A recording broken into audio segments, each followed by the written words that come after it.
संगीत। संगीत हर चीज़ का आधार होता है और हमने सुना भी है कि music is the only truth that is exist. तो आज हम हैं फरीदाबाद की एक बहुत ही जानी मानी सिंगर और musician doctor Anju Munjal ma'am के साथ में। आज हम इनसे जानेंगे कि क्या तरक्कियाँ और क्या अचीवमेंट्स इन्होंने अपनी लाइफ में हासिल की, पूरा स्टार्टिंग और बिगिनिंग जो इनका रहा वो किस प्रकार रहा। स्वागत है मैम। नमस्कार। सो मैम, पहला प्रश्न मेरा यही रहेगा कि आपकी ये जो रुचि है संगीत की वो कब से रही? मैं बहुत छोटी थी जब संगीत के लिए मेरी माँ ने मुझे बहुत एनकरेज किया, पापा ने एनकरेज किया, लेकिन हमेशा से ये कहा कि इसको एज ए हॉबी लो, लेकिन पढ़ाई की तरफ ज़्यादा ध्यान दो। लेकिन मुझे तो एकदम नशा था संगीत का। सो मैं अपने टीचर से हमेशा कहती रहती थी कि मुझे भी संगीत सीखना है, आप सिखाओ। तो उन्होंने बोला कि मैं तो नहीं सिखाती हूँ, लेकिन मैं तुम्हें अपने गुरुजी के पास लेके चलती हूँ। तो वो मुझे अपने गुरुजी के पास लेके गई और तब से मेरी संगीत की यात्रा शुरू हुई और संगीत मैंने सीखना शुरू किया। तकरीबन 6 साल मैंने अपने गुरु पंडित सोमनाथ शर्मा जी से संगीत की शिक्षा ली दिल्ली में, और जिस तरह से मेरे को उन्होंने सिखाया मैं उनकी बहुत ज़्यादा धन्यवादी हूँ। और फिर बहुत जल्दी मेरी मैरिज भी हो गई और मैं फरीदाबाद आ गई। फरीदाबाद एक ऐसा प्लेटफॉर्म रहा मेरे लिए, और मुझे मेरा ससुराल पक्ष भी बहुत अच्छा परिवार मुझे मिला, जिन्होंने संगीत को आगे बढ़ाने के लिए मुझे पूरा सहयोग दिया। ओके। सो मैम, मैंने सुना है कि आप ऑनलाइन क्लासेस भी कंडक्ट कराते हैं स्टूडेंट्स के लिए। जी, जब से लॉकडाउन हुआ तब से तो मुझे ऑनलाइन आना पड़ा, लेकिन उससे पहले भी मैं स्काइप पे क्लासेस ले रही थी। ऐसे स्टूडेंट्स जो मुझ तक नहीं पहुंच पाते और अब्रॉड भी रहते हैं और इंडिया में भी दूर दूर से ना पहुंच पाने की वजह से मैं उनकी क्लासेस ऑलरेडी ले रही थी। लेकिन जो रूबरू बैठकर सामने एक गुरु शिष्य परंपरा के तहत आप जो संगीत की शिक्षा ले सकते हैं या दे सकते हैं, वो ऑनलाइन थोड़ा मुश्किल है। उनके लिए तो ठीक है जो थोड़ा बहुत पहले सीखे हुए हैं, लेकिन अगर एक नए विद्यार्थी के लिए तो मुश्किल है पास रहकर, क्योंकि संगीत केवल एक संगीत नहीं है, पूरा मैथ्स और साइंस है। जब गाने के साथ ताल आरंभ होती है तो गणित शुरू हो जाता है। तो एक एक मात्रा को करते हुए, समझाते हुए, एक एक सुर को समझाते हुए इट इज़ वेरी डिफ़िकल्ट। आप ऑनलाइन उस चीज़ को नहीं इतना परस्यू कर सकते। लेकिन इस डिफ़िकल्ट टाइम में ये जो मीडिया के थ्रू हमने इस चीज़ को आगे लिया, ये भी अच्छा है, नॉट बैड। तो जैसा कि मैम ने बताया कि फरीदाबाद एक ऐसा प्लेटफॉर्म बना मैम के लिए जहां से म्यूज़िक को एक डायरेक्शन मिली। मैम को म्यूज़िक में पहले से ही इंटरेस्ट था, और फिर मैं पूछना चाहूँगी मैम कि ऐसे कौन कौन से ऑर्गेनाइजेशंस थे जिन्होंने सपोर्ट किया और जो एक सपोर्टिव वे में आपके सामने आए? जी, संगीत की शिक्षा जिस तरह से मैं बच्चों को दे रही थी और बच्चे अलग अलग चैनल्स पे गाने लगे, और इससे क्या हुआ कि लोगों में एक पहचान बनने लगी। लोग मेरे काम को रिकॉग्नाइज़ करने लगे। रोटरी क्लब, लायंस क्लब और संस्कार भारती फरीदाबाद और जितने भी ऑर्गेनाइजेशंस थी, मानव सेवा समिति, इन लोगों ने मुझे एनकरेज किया और मैं अपनी संगीत की शिक्षा को और भी आगे बढ़ाना ठीक समझा। इस दौरान मैंने पीएचडी भी किया, और हिमानी कपूर, तनिषा दत्ता, सुब्रोतो, कोपल, रूपल, तनिषा, तुषार अरोड़ा, ऐसे आरवी चावला, बहुत सारे नाम मुझे ऐसे याद आते हैं कि जो डिफरेंट चैनल्स पे गाए। सारेगामापा में, इंडियन आइडल में तेजिंदर सिंह ने अभी पीछे काम किया, और बच्चे मूवीज़ में भी गा रहे हैं। हिमानी ने तो 15-20 मूवीज़ में गाया है।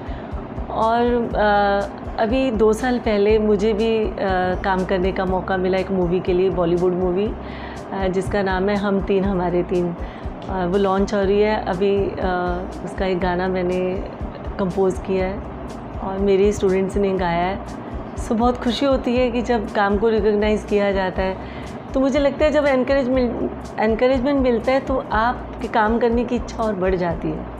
तो आजकल जो आर्टिस्ट हैं मैम, बेसिकली वो मुझे लगता है कि एक डिप्रेशन उन्हें घेर कर चल रहा है कोरोना काल में, तो उनके लिए आप क्या कहना चाहेंगे? इस तनावग्रस्त स्थिति में मुझे लगता है कि उनको डिप्रेशन में नहीं आना चाहिए। बहुत अच्छा वक्त मिला है कि वो अपनी इस शिक्षा को और अच्छा एक रूप दे सके, रियाज़ करें। उनको रियाज़ करने का मौका मिला है जो कि वो एज ए परफॉर्मर उनको अपने लिए वक्त ही नहीं मिलता था। मुझे तो बहुत अच्छा वक्त मिला है कि मैं अपने ऊपर भी कुछ ध्यान देने लगी हूँ।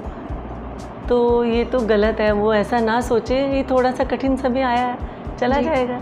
तो जैसा कि मैम ने कहा कि जो डिप्रेशन है, ये जो कोरोना काल है वो डिप्रेशन के लिए नहीं है, वो प्रैक्टिस के लिए है। और टीचर, मैम खुद एक म्यूज़िक टीचर होकर आपको ये बात कह रही हैं कि जो परफेक्शन है वो टीचर में भी नहीं होता, और इनको खुद भी कोरोना काल में अपने आप पे प्रैक्टिस करने का टाइम मिला है। तो आप लोग डिप्रेशन के बीच में ना रहें, यही हम आपको एडवाइस करेंगे।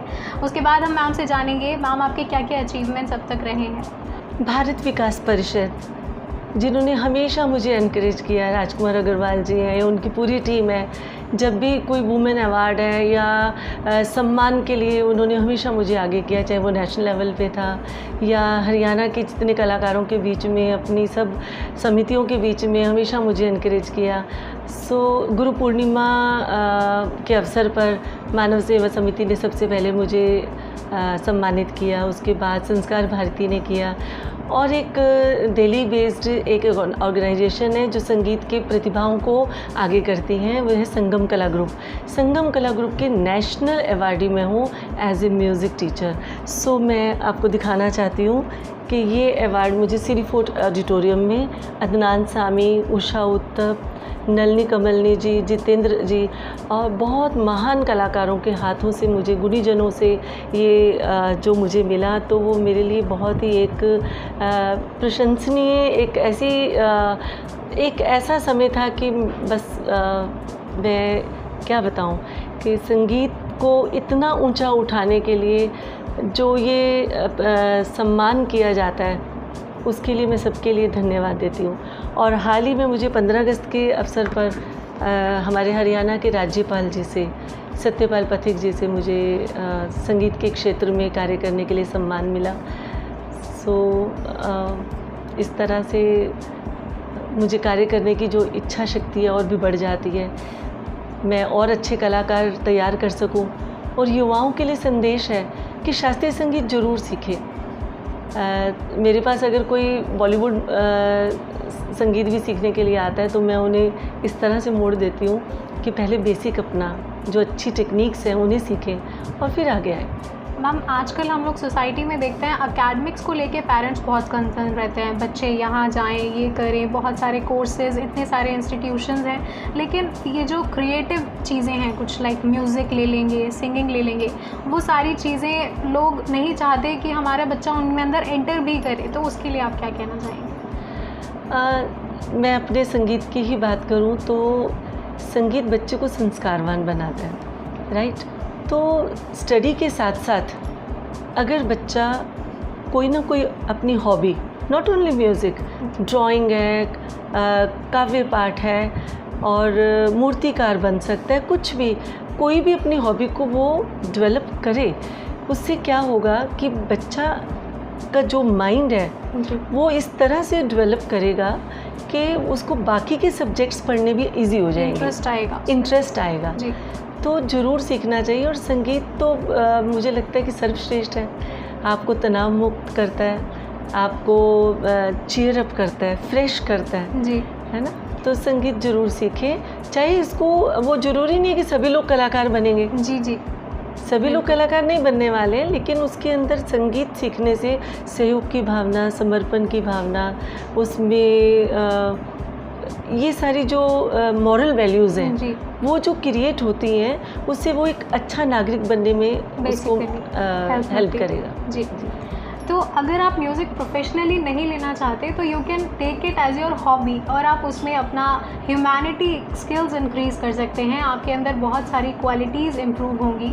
तो म्यूज़िक को अपनी लाइफ का एक पार्ट ज़रूर बनाएं। और जैसे कि हम देख ही रहे हैं कि म्यूज़िकल वातावरण हो चुका है बिल्कुल, तो हम मैम से 2 पंक्तियाँ सुन लेते हैं।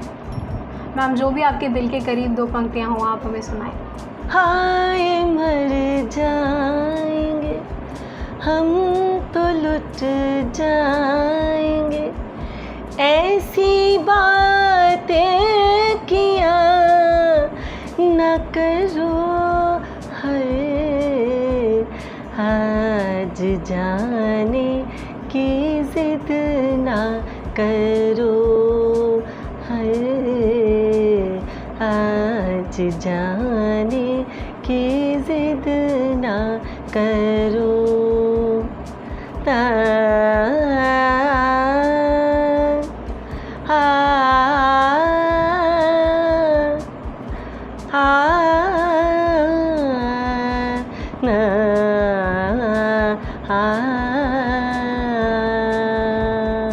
बहुत ही प्यारा गीत गाया मैम आपने, और हम अपने दर्शकों से यही उम्मीद करेंगे कि आपको ये गाना पसंद आया हो, और ऐसे ही अचीवमेंट स्टोरीज़ के लिए हमारे साथ जुड़े रहिए। फरीदाबाद में आपके पास एक बहुत ही अच्छी म्यूज़िक टीचर प्रेजेंट हैं, डॉक्टर अंजू मुंजाल जी। आइए इनके पास में, और क्लासिकल म्यूज़िक आप यहाँ से सीख सकते हैं। और ऐसी ही अचीवमेंट स्टोरीज़ के लिए जुड़े रहिए पायनियर हरियाणा के साथ। कैमरा पर्सन नम्रता के साथ ओनिका महेश्वरी, नमस्कार।